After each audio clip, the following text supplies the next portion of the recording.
袁大明咧就因為咧原來佢係有加拿大護照嘅，咁啊放棄唔切。佢話即係加拿大唔放人咁啊，或者你好重要啊！加拿大政府咧即係捉住都唔俾你，同埋你即係脫離。一早諗住選，你早啲搞咪得咯。唔係，我就係覺得呢樣嘢咧嚇，即係袁大明呢個嚇話，即係加拿大嗰個即係放棄國籍放棄唔到。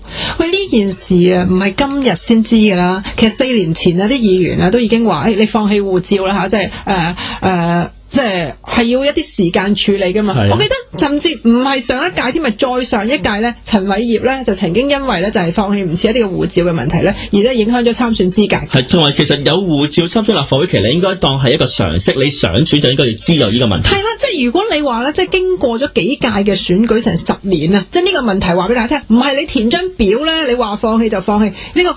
國籍啊，個護照啊，其實好尊貴㗎，有尊嚴㗎，即係你唔係話你即係等翻俾你就俾翻你，咁你連呢個常識都唔知，你做咩參選立法會啫？一係真係你真係蠢咯，冇常識咯。但係另外咧，我就不得不咧去諗，其實根本你就冇諗住要放棄呢個護照啊，因為唔捨得啊嘛，即係因為你又知你自己參選係唔會贏㗎嘛，咁啊純粹咧成即係搞一輪咧。